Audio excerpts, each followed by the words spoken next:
everybody, this is Angela and Nick from Imagine Eating, and today we're going to show you how to make the school bread from the Epcot Norway Pavilion. School bread can be found at the Kringla Bakery, and it's kind of a departure from some of the other sweet treats around the parks. This is more of a kind of a bread bun, like a sweet bread bun that's got cardamom that gives it that earthiness, and then you get sweetness from the coconut, and then the creaminess from that custard. It's really a well-rounded and delicious snack item. It's so good. If you're at Disney watching this, why are you watching YouTube? So first we're going to make the dough, and the first thing you want to do here is empty your yeast into the bowl. Yeah, so after you put your yeast into the bowl, you're going to want to go ahead and add your lukewarm water. That's just going to help activate the yeast, lets you know that your yeast are alive. And if you have foam, that's a good indication that you got good yeast. It's alive! Exactly. All right, so now that we've got our water and our yeast in, we're going to go ahead and add our cardamom. That's going to be about 2 teaspoons that's going to go into the bowl here. And then we're going to get ready for our sugar, which is going to go in next. And see the details below on the video for the full recipe. Absolutely. Alright, so I'm just going to put the paddle attachment on the stand mixer in here. I'm just going to put that to mix as we go ahead and get that incorporated before we add our next ingredients, which is the butter. This is room temperature butter, and then we're going to go ahead and add our flour. With the butter, you can use melted butter as well. It won't really hurt anything. We're going to add our flour, and we're going to do about half of the flour in our initial recipe. So that's what we've got in there, about half that flour going in, and it's going to form kind of a paste. It's going to almost have a batter texture and not necessarily a dough texture. Okay, so about halfway through you want to take out that paddle attachment, switch it with a dough hook, and add the rest of your flour. And you're going to notice that when you add that flour and get that dough hook down in there, it's going to start to come together as a dough, but it's still going to look very, very wet. It's important to use your eyes to kind of see how this dough looks and kind of test along the way when it's ready. As a matter of fact, we found this dough to be so wet that we added an additional cup of flour from beyond this point in portions of 1/3 at a time. So every couple minutes we'd add a 1/3 cup of flour. So that's 1 additional cup of flour that we added, and then we had a dough that we could work with. But again, this dough is a very, very wet dough. This whole process takes about 5 minutes. We sped it up for the purposes of this video, but it's going to take a little bit longer. So once it starts to come together and you've added all your flour, you're eventually going to have your dough ready to be turned out and kneaded on your cutting board or whatever work surface you have. At this point, the dough is nice and tacky. Yes, very, very tacky. So here you can see I am turning that out onto my work surface here that is covered in flour, and you see how it almost pours out. It's still kind of attached because it has that gluten development, but now I'm going to go ahead and start to knead this, and when you're kneading a wet dough, this is really going to test your patience. So I'd say give it to kids as a punishment. Exactly. So I'm just going to knead this by kind of folding it up onto itself, but again, you can kind of see how wet the dough is. It's almost like kneading a water balloon. It's got so much hydration that it's almost tough to shape. It's not like a regular bread dough or a pizza dough or something like that. This has a much more loose texture to it. So once you're done kneading it, you're going to form it in the shape of a ball and get a greased bowl. See, that's how loose it is.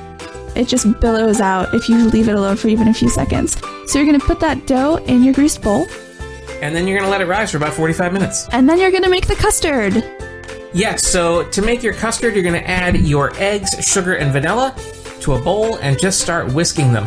Off camera, we have some milk that we've brought to a boil, and we're going to eventually incorporate that milk into this mixture very, very slowly as to not curdle the eggs. Custards can be very, very difficult to make. If you do not feel comfortable with this step, just use some straight up vanilla pudding and you will be just fine. Just make it to whatever the package instructions are. Seriously, like we've got a whole double boiler thing going on. Dudes, make the Jell-O pudding. Yeah. Once you get all of that milk incorporated into your egg mixture, you can then turn on your double boiler and just keep whisking. This can take about 25 minutes for it to reach your desired thickness that you want. So again, consider the pudding hack. Next, we're going to shape the dough. This is after its first proof, and that was before we put it in, so you can see it did rise a little bit.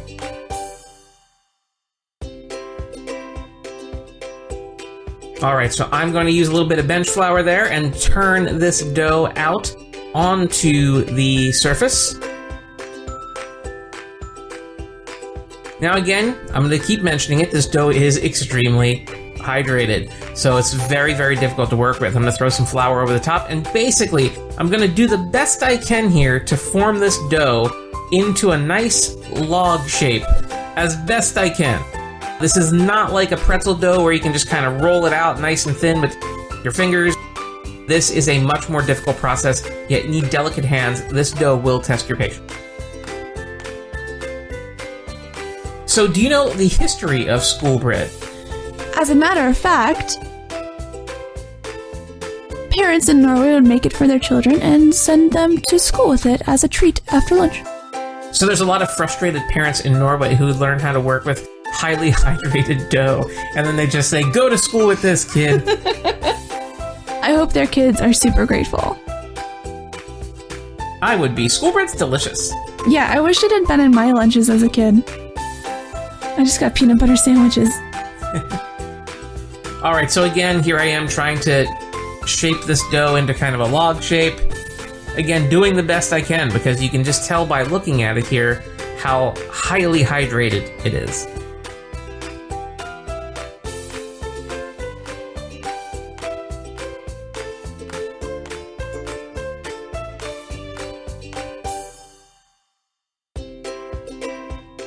All right, so now that we're almost getting this thing rolled out, we're going to go ahead and get ready to portion it. And what I decided to do, because I'm super uptight, was cut this into 5-ounce pieces. It ended up making 8 buns, so I guess just doing the math of cutting, I could have taken those 2 halves that I just cut, and then cut each of those in half, and then cut those halves in half, and I would have had 8 buns. Math. But I used a scale. Science.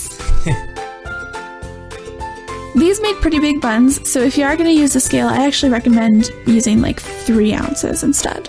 Absolutely, and once you have them cut to portion, you have to roll them out into dough balls. And they're still going to be very loose, and once you have them rolled out the way you want, you're going to transfer them to a parchment-lined baking sheet. And you'll notice as I'm putting them on there, I'm still giving them a little bit of shaping with my hands, because the dough is so highly hydrated that it just kind of starts to spread a little bit. So you want to always try to form them as best you can to help them keep their shape.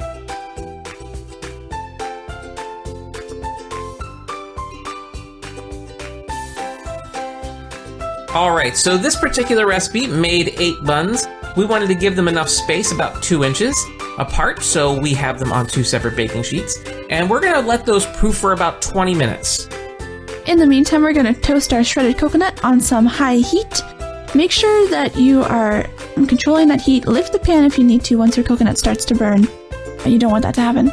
Yeah, if you start smelling burnt coconut, you're done. This is just coconut in a pan. Once you're done with the coconut, you should be ready to bake them. And the first step in the baking process is to do the egg wash. You should have some egg left over from the recipe below in our details. Go ahead and brush that over the buns.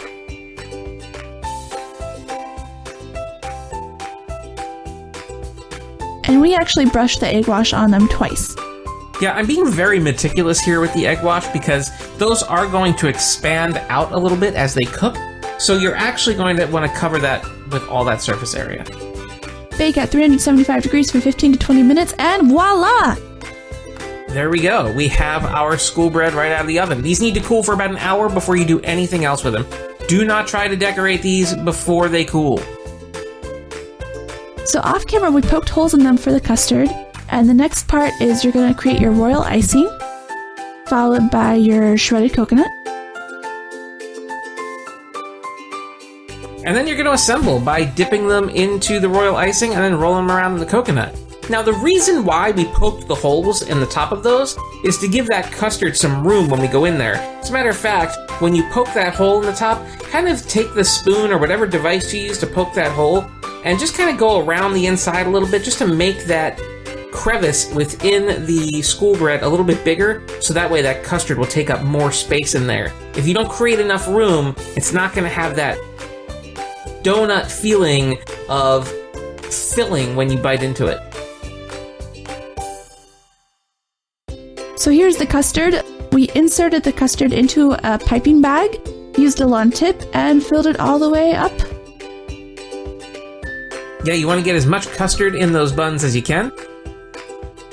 Now our custard was a little loose, so we tried to do a design, didn't really work out. We used the vanilla pudding instead, and there you go. There's our school bread. So again, this was a very challenging recipe, but it's one you can try at home if you like. It's definitely worth it. It's delicious, great as a snack or a dessert.